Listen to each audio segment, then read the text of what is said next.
Hello students, biomolecules chapter में हम लोग पढ़ रहे थे कार्बोहाइड्रेट्स। और कार्बोहाइड्रेट्स में लास्ट वीडियो लेक्चर्स में अब तक हम लोग कवर कर चुके हैं ग्लूकोज, और मतलब मोनोसेकेराइड ग्लूकोज फ्रक्टोज यूज़ किया हम लोगों ने पढ़ा। डाइसेकेराइड्स में सुक्रोज, माल्टोज, सेल्यूबायोज, लैक्टोज, इनका कुछ स्ट्रक्चर्स की स्टडी की। और ये बड़े बड़े स्ट्रक्चर्स आप लोगों को अब तक लर्न हो गई होगी, क्योंकि शुरुआत हम लोगों ने ग्लूकोज से की थी, छोटी सी स्ट्रक्चर से की थी, और उसी स्ट्रक्चर को बिल्डअप करते करते अब हम लोग मोनोसेकेराइड तक, तो डाइसेकेराइड तक पढ़ चुके हैं। अब और डाइसेकेराइड से और बड़े स्ट्रक्चर्स पे जाएंगे, पॉलीसेकेराइड्स। हेडिंग डाल लीजिए, पॉलीसेकेराइड्स। जैसा कि नाम से पता पड़ रहा है, polysaccharide means polymer of saccharides, polymers of monosaccharides. ठीक है, मोनोसेकेराइड के मॉलिक्यूल्स आपस में जुड़ते गए, दो मॉलिक्यूल जुड़े तो डाइमर होगा, तीन मॉलिक्यूल जुड़े तो ट्राइमर होगा, जो ट्राइमर होगा वो ट्राइसेकेराइड होगा, टेट्रामर, और ऐसा करते करते बहुत सारे मॉलिक्यूल्स का एडिशन हो जाए, अब बहुत सारे मॉलिक्यूल जॉइंट हो तो उस केस में एक जॉइंट मॉलिक्यूल बन जाएगा जो कि है पॉलीसेकेराइड्स। तो these are natural polymers of monosaccharides. Polysaccharides क्या होते हैं? These are natural polymers. Polymer chapter आएगा आगे। पॉलीमर्स मीन्स मोनोमर यूनिट, एक यूनिट के कॉम्बिनेशन से बनने वाली बड़ी सी यूनिट, जिसमें मोनोमर यूनिट बार बार रिपीट होती जाए और एक बड़ा सा मॉलिक्यूल बन जाए, वो है पॉलीमर। और ऐसा ही पॉलीमर है, एक पॉलीमर है पॉलीसेकेराइड्स। तो these are natural polymer of monosaccharides. ठीक है, जितने भी पॉलीसेकेराइड्स हैं सभी के सभी नॉन रिड्यूसिंग है, टॉलेंस रिएजेंट से ऑक्सीडाइज नहीं होते।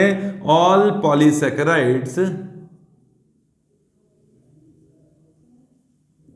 Polysaccharides are non reducing.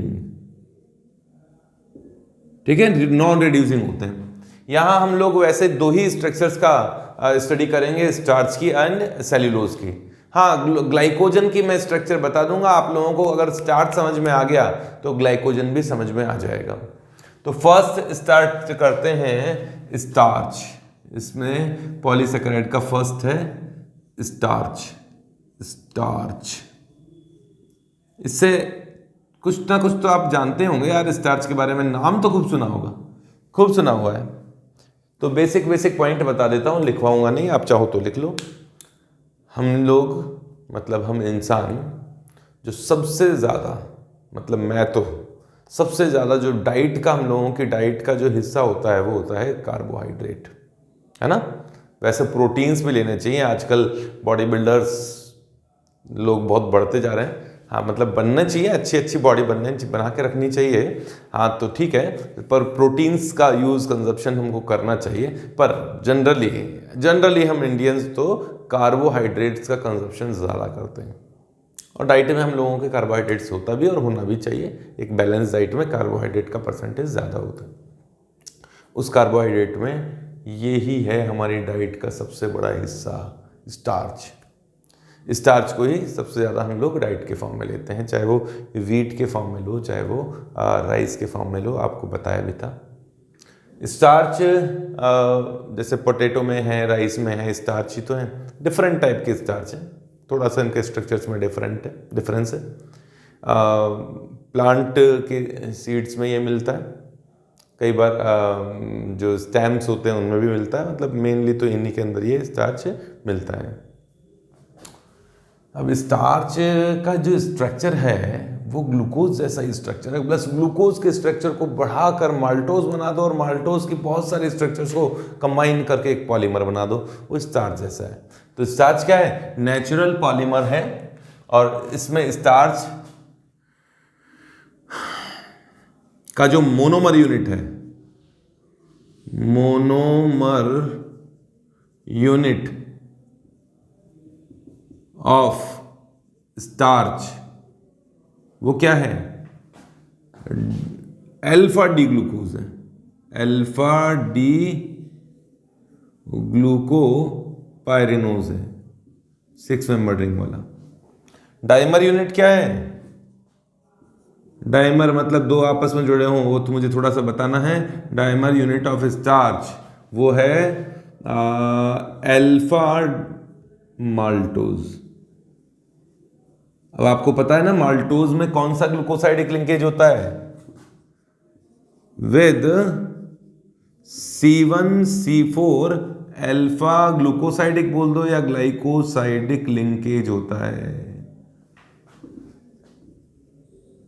Glycosidic linkage इसमें होता है C1C4 अल्फा। ठीक है।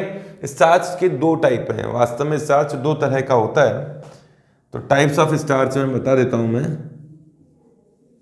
स्टार्च दो टाइप का है, मतलब स्टार्च के दो फॉर्म हैं। एक तो है अमाइलोज, अमाइलोज, और दूसरा है amylopectin. Amylose and amylopectin. Pectin TIN है ना, ये है, EB है शायद, अमाइलोपेक्टिन।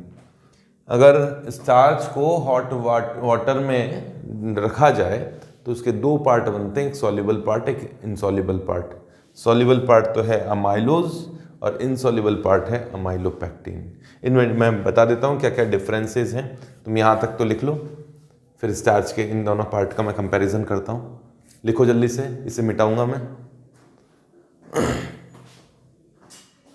मिटा देता हूँ। अमाइलोज तो स्टार्च का 20% पोर्शन कवर करता है और 80% पोर्शन करता है अमाइलोपेक्टिन, है ना। तो पहला पॉइंट तो यही है इसमें कि फर्स्ट कर देता हूं, it is 20% part of starch. ठीक है, और ये कितना हो गया? ये 80% पार्ट है, 80% पार्ट ऑफ स्टार्च। स्टार्च का 80% जो पार्ट है वो अमाइलोपेक्टिन है। ये वाटर में सॉल्युबल है, हाई टेम्परेचर पे, soluble in hot water, insoluble है ये, insoluble in water. High temperature पर भी ये वाटर में इनसॉल्युबल होता है। थर्ड पॉइंट है, इनका मॉलिक्यूलर वेट कंपैरेटिवली कम होता है। क्यों कम होता है? क्योंकि इसमें ग्लूकोज यूनिट कंपैरेटिवली कम होती है। बहुत सारी ग्लूकोज यूनिट के कॉम्बिनेशन से बनता है स्टार्च, इनमें भी होता है ग्लूकोज यूनिट, इनमें भी ग्लूकोज यूनिट होती है, थोड़ा अलग अलग स्ट्रक्चर है। तो इनमें laser number of glucose unit होती है, मतलब ऐसा पॉलीमर जिसमें मोनोमर यूनिट्स कम हो तो कहा जाता है कि उसका डिग्री ऑफ पॉलीमराइजेशन कम है। तो यहाँ अमाइलोपेक्टिन का डिग्री ऑफ पॉलीमराइजेशन कम है, अमाइलोज का डिग्री ऑफ पॉलीमराइजेशन कंपैरेटिवली ज्यादा है। वैसे फिक्स वैल्यू नहीं है, 60 to 200 के आसपास ऐसे है, तो ठीक है, थोड़ा बहुत लर्न करना पड़ता है। तो कहने का मतलब यही है, इसमें लेसर डिग्री ऑफ पॉलीमराइजेशन है, पॉलीमराइजेशन मतलब मोनोमर यूनिट का जो नंबर है वो कंपैरेटिवली कम है। यहां हायर डिग्री ऑफ पॉलीमराइजेशन। ठीक है, इसी कारण से मॉलिक्यूलर वेट तो फिर लेसर होना ही चाहिए, तो लेसर मॉलिक्यूलर वेट होगा और इनका मॉलिक्यूलर वेट कंपैरेटिवली ज्यादा होता है, इसीलिए तो वाटर में इनसॉल्युबल है। Higher molecular weight. वैसे मॉलिक्यूलर वेट जो होता है वो पॉलीमर्स के लिए डायरेक्ट नहीं निकाला जाता, एवरेज मॉलिक्यूलर वेट निकाला जाता है। जैसे मान लीजिए मैं इथाइलिन, उसकी पॉलीथीन की बात करूं, पॉलीथीन जो है वो ईथीन के बहुत से मॉलिक्यूल से कंबाइन होकर बनती है, जिसे पॉली इथाइलिन या पॉली ईथीन कहा जाता है, पॉलीथीन जिसको शॉर्ट में कह देते हैं। तो उसका मॉलिक्यूलर वेट फिक्स थोड़ी ना होता है, क्योंकि उसके मॉलिक्यूल्स में किसी में तो x number of molecules monomer units होंगी, किसी में x+1 होगी, किसी में x+2 होगी, किसी में x+y होंगी। तो ऐसे करके इनका एवरेज मॉलिक्यूलर वेट कैलकुलेट किया जाता है, और भी कई तरह से इसका मॉलिक्यूलर वेट कैलकुलेट किए जाते हैं। तो वह मैं उन एवरेज मॉलिक्यूलर वेट की ही बात कर रहा हूँ, ठीक है। तो average molecular weight comparatively amylopectin का ज़्यादा होता है, अमाइलोज का कम होता है, और इसलिए वाटर में सॉल्युबल भी कम होते हैं। इसमें lesser number of glucose unit होती है, उसमें higher number of glucose unit होती है। इस पॉलीमराइजेशन का मतलब ही ये है ना, lesser glucose unit, glucose units, है ना, और यहाँ कंपैरेटिवली हायर ग्लूकोज यूनिट, ठीक है। अमाइलोज आयोडीन के साथ में ब्लू कलर का कॉम्प्लेक्स बनाता है, ये तो आप लोगों को पता ही होगा। आयोडोमेट्री टाइट्रेशन आप लोगों ने पढ़ी है, इसमें आयोडीन रिलीज होती है, के की रिएक्शन करते थे, के की रिएक्शन I3, ये बताया होगा कभी आपने आयोडोमेट्री के अंदर, ऑक्सीडेशन रिडक्शन, रिडॉक्स टाइट्रेशन इनमें पढ़ा हो। तो आयोडोमेट्री में क्या होता है, आयोडीन के साथ में आयोडीन निकली है कि नहीं है, आयोडीन फ्री स्टेट में है कि नहीं है, तो उसके लिए स्टार्च इंडिकेटर डालते हैं।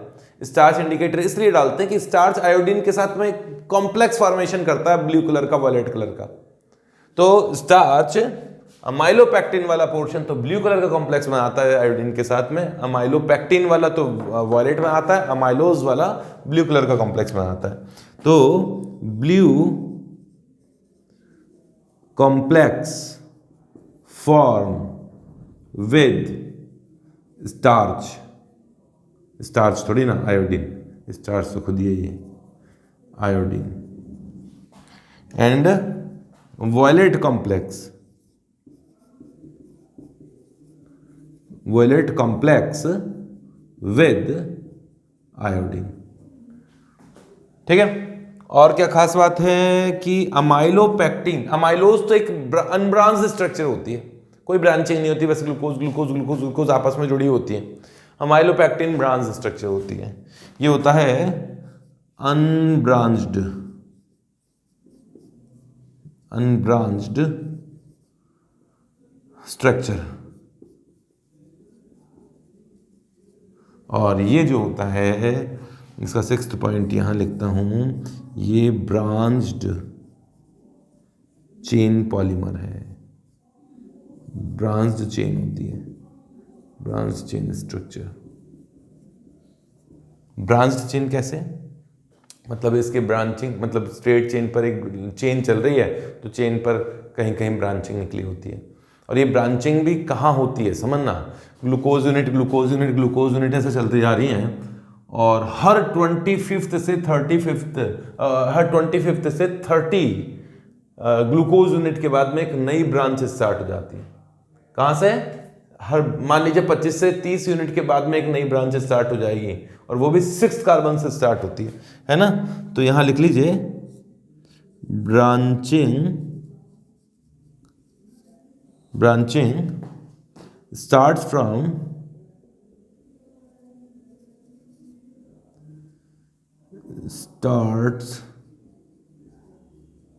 from after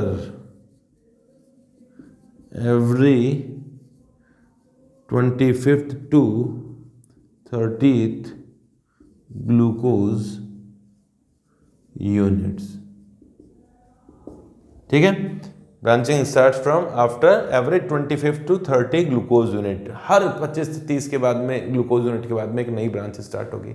और ब्रांच स्टार्ट कहाँ से होती है, ब्रांच स्टार्ट होती है हर मतलब ग्लूकोज यूनिट के 6th कार्बन से स्टार्ट होती है, 6th कार्बन से स्टार्ट होती है, और 1st कार्बन से दूसरी ब्रांच स्टार्ट होती है ना। ये भी लिख लीजिएगा इसी में, ब्रांचिंग starts या branching present between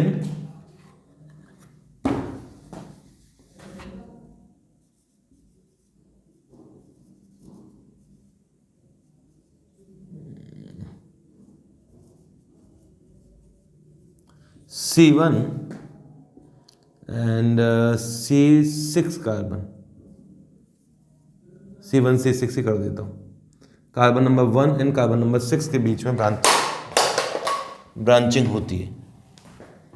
लिखिए इसे। अब मैं स्ट्रक्चर बनाता हूँ, बस स्ट्रक्चर ही तो बनानी है। अमाइलोज का स्ट्रक्चर है, अमाइलोपैक्टीन का स्ट्रक्चर, बिल्कुल सिंपल सा स्ट्रक्चर है। जल्दी से लिखो। इसे मिटा देता हूँ, लिख लो आप लोग, कंप्लीट करो।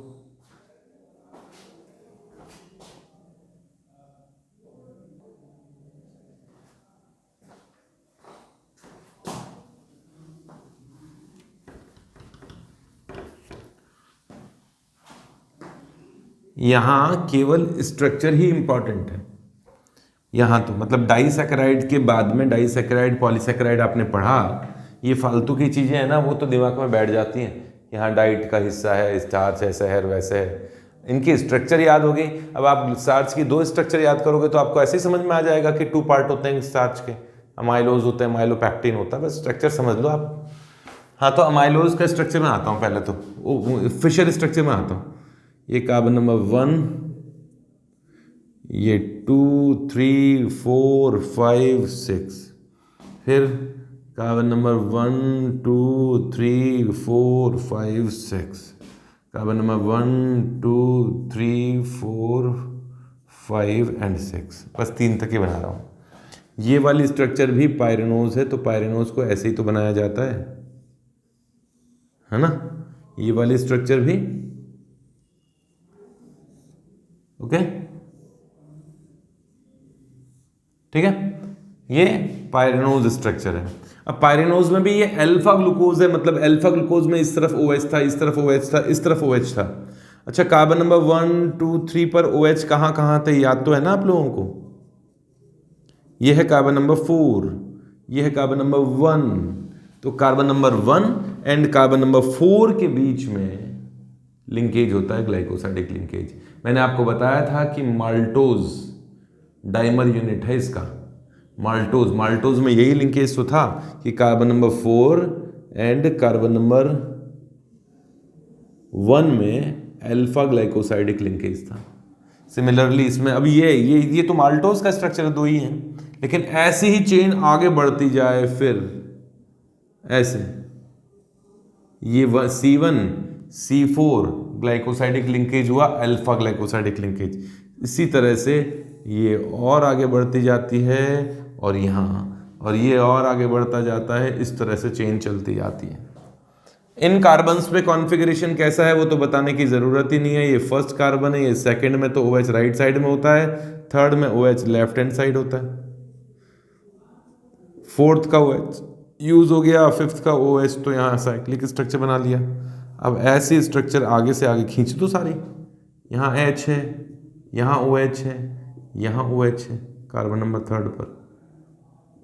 हाँ, ये मेरे पास में जगह थोड़ी कम रह गई। हाँ, इसी तरीके से होगी बस।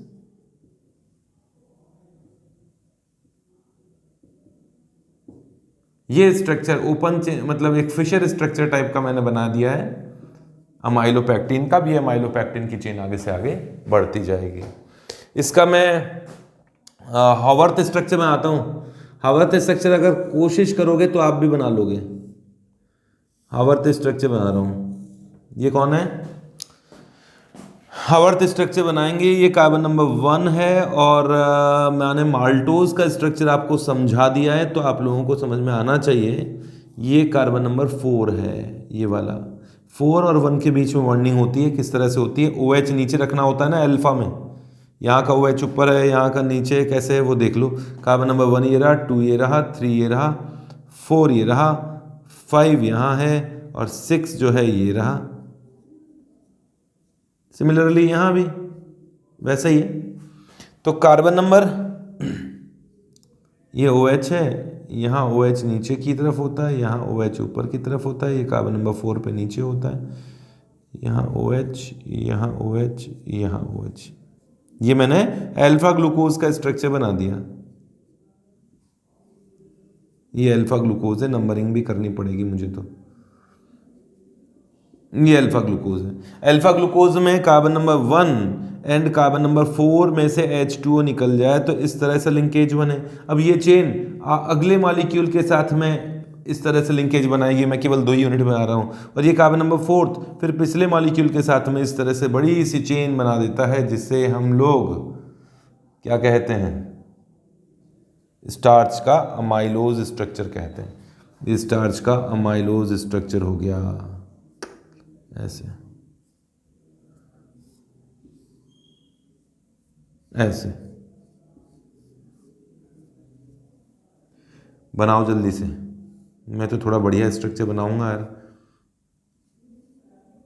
ये रहा H, ये OH, ये OH, यहाँ OH, ये कार्बन नंबर 6 है। इस तरह से ये पॉलीमर आगे बढ़ता जाएगा। अमाइलोज का स्ट्रक्चर है ये। अमाइलोपैक्टीन में क्या चेंज करना है? अमाइलोपैक्टीन में कोई चेंज नहीं करना, ऐसी की ऐसी स्ट्रक्चर है। बस कार्बन नंबर जो 6 है वहां से एक नई ब्रांच स्टार्ट हो जाती है। हर ग्लूकोज यूनिट में नहीं, 25th ग्लूकोज यूनिट या 30 ग्लूकोज यूनिट के बीच में कहीं से एक नई ब्रांच स्टार्ट हो जाती है। अमाइलोपैक्टीन की भी कोशिश करता हूं बनाने की। इसे तो खींचो दो, इसे तो खींच दो तुम, मैं यहां बनाता हूं अमाइलोपैक्टीन। अब थोड़ी सी बढ़िया स्ट्रक्चर बनाएंगे। ये रही एक चेन, ये रिंग, ये रही एक और रिंग, ये रही एक और रिंग,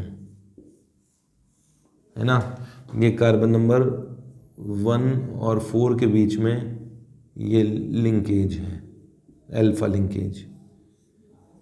ये भी अल्फा लिंकेज। और जहाँ OH जिस तरह के होते हैं वैसे ही रहेंगे, यहाँ भी OH इस तरह के रहेंगे। OH लगा दो, कौन सा OH कहाँ रखना है।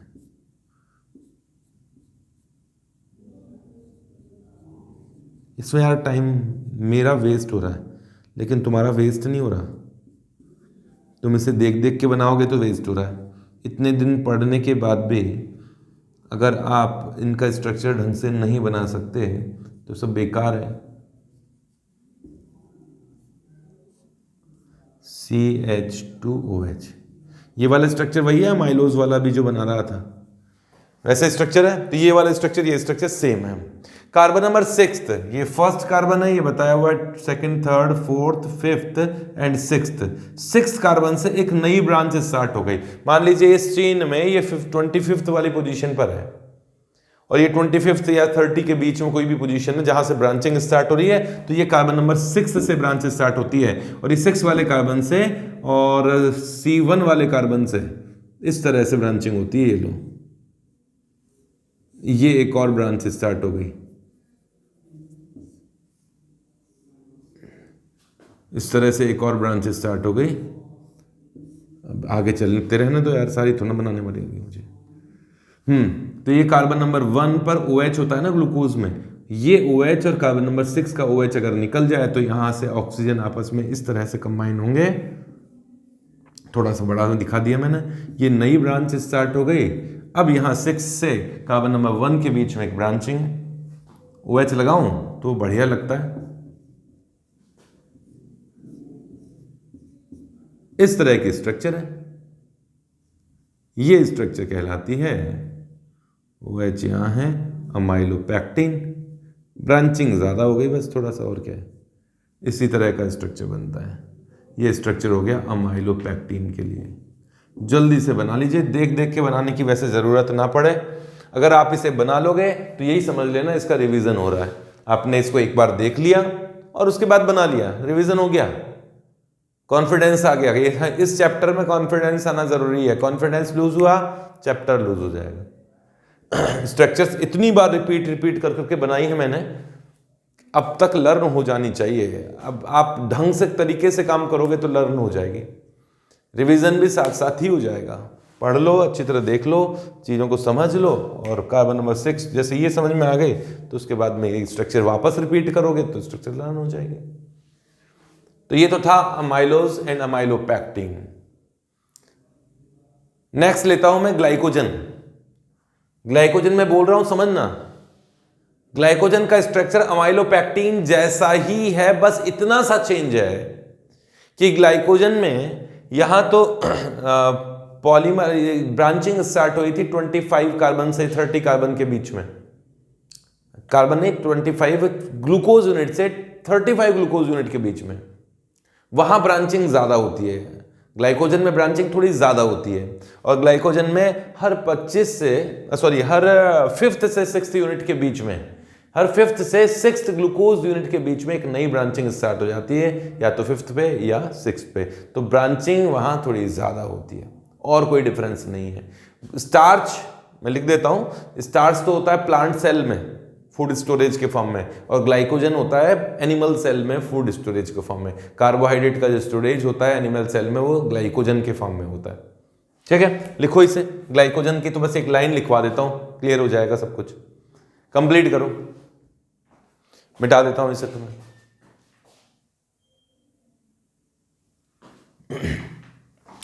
नेक्स्ट सेकंड पॉइंट है ग्लाइकोजन। मैंने बताया था ग्लाइकोजन का स्ट्रक्चर, जो बोला था वो मैंने लिख दिया। Structure of glycogen is same as structure of amylopectin. Amylopectin की तरह ये भी ग्लूकोज का ही पॉलीमर है, ये भी ब्रांच्ड है, वही 6 कार्बन से ब्रांचिंग होती है। बस ब्रांचिंग कहाँ होती है वो मैंने बताया, इसमें लिखा है, but it is has branched more branch structure then amylopectin and have branch at 5th to 6th glucose unit. 5वीं से 6ठी ग्लूकोज यूनिट पे एक ब्रांच स्टार्ट होती है। बस इतना सा डिफरेंस है। नेक्स्ट पॉइंट पढ़ते हैं हम लोग, थर्ड, सेल्यूलोज। सेल्यूलोज इंपॉर्टेंट है। सेल्यूलोज होता क्या है? ठीक है, बिल्कुल सिंपल सी चीज है। प्लांट सेल में सेल वॉल होती है, पता होगा, इतना तो पढ़ाई होगा आप लोगों ने बायो। एनिमल सेल के चारों आउटर मोस्ट सेल, जो एनिमल सेल होता है उसके बाउंड्री में सेल वॉल नहीं होती है, प्लांट सेल में होती है ना। सेल वॉल होती है प्लांट सेल में इस तरह से, मतलब अब ये ऐसे देखी थी मैंने तो यार एक बार डायग्राम में, तो ये रही प्लांट सेल और इस सेल के चारों तरफ जो है वॉल है, इस तरह से प्लांट सेल ऐसे बनाई हुई थी उसमें, तो मैंने ऐसे ही देखा था। ये सेल बनी हुई थी और सेल, ये सेल वॉल होती है ना। ये सेल वॉल में जो मेजर कंट्रीब्यूशन होता है वो इसका ही होता है, सेल्यूलोज का। और इस सेल्यूलोज के कारण ही ये इसकी स्ट्रेंथ बढ़ती है और इसी के कारण इसकी हार्डनेस बढ़ती है। मतलब पेड़ पौधे जो होते हैं वो हमारी स्किन की तरह इतने कोमल थोड़ी ना होते हैं, हार्ड होते हैं ना, इसी के कारण होते हैं, सेल्यूलोज के कारण। ठीक है, सेल्यूलोज कहाँ मिलता है? सेल वॉल में। और सेल वॉल तो प्लांट्स में होती है, प्लांट सेल वॉल में सेल्यूलोज मिलता है, अच्छी खासी अमाउंट में होता है। ठीक है, तो ये फालतू की चीज़ें तो छोड़ो, आगे बढ़ो। अब सेल्यूलोज जैसे वुड है, लकड़ी है, तो लकड़ी में और भी कंटेंट है, और भी पार्ट है। अप्रॉक्सीमेट 50% पार्ट सेल्यूलोज का ही है, अच्छा खासा पार्ट है। और कॉटन है ना, रुई कॉटन, वो तो ये मान लीजिए अप्रॉक्सीमेट प्योर सेल्यूलोज है। कॉटन जो है थोड़ा ट्रांसपेरेंट सा होता है, हालांकि बिल्कुल नहीं है, वाइट कलर का है, लेकिन उसमें जो मेजर पोर्शन है वो किसका है? मेजर क्या, 100% ही कहूँगा तो 100% सेल्यूलोज ही होता है। ठीक है, समझ में आ गया। ये भी पॉलीमर है, किसका पॉलीमर है? ग्लूकोज का। माल्टोज में कौन सा ग्लूकोज था, अल्फा या बीटा? अल्फा, यहाँ बीटा ग्लूकोज है ना, लिख लीजिए। Cellulose is natural, again natural polymer, पहली बात। दूसरा, मोनोमर यूनिट कौन सा है? वो तो वैसे ही चल रहा है यार, नेचुरल पॉलीमर तो सारे ही मोनोसैकेराइड्स हैं, पॉलीसैकेराइड्स हैं। हाँ, मोनोमर यूनिट एक है इसका बीटा डी ग्लूको पाइरेनोज। डाइमर यूनिट कौन है इसका?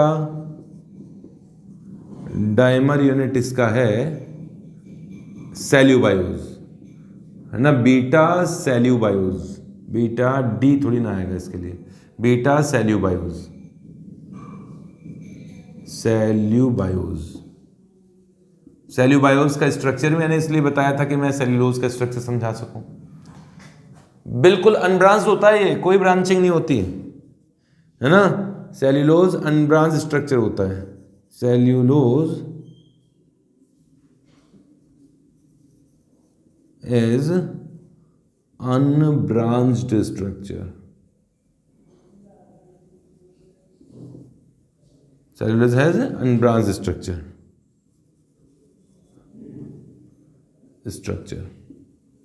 ठीक है। इसमें डिग्री ऑफ पॉलीमराइजेशन स्टार्च से भी ज्यादा होता है, higher degree of polymerisation than starch, starch से भी ज्यादा डिग्री ऑफ पॉलीमराइजेशन होता है। स्ट्रक्चर बनाए तो स्ट्रक्चर तो बिल्कुल सिंपल सी है, ये जरा देखना बीटा ग्लूकोज का, इसके सामने बनाता हूँ स्ट्रक्चर यहां बनाता हूं। ये देखिए, ये कौन सा ग्लूकोज है,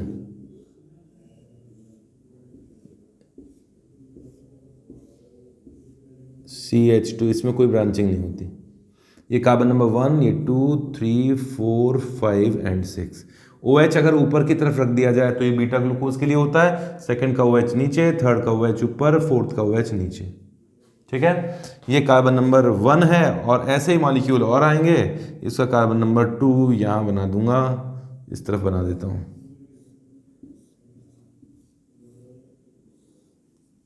ये 1, ये 2, 3, 4, ये 5 एंड ये 6, ठीक है। और बनाता हूं,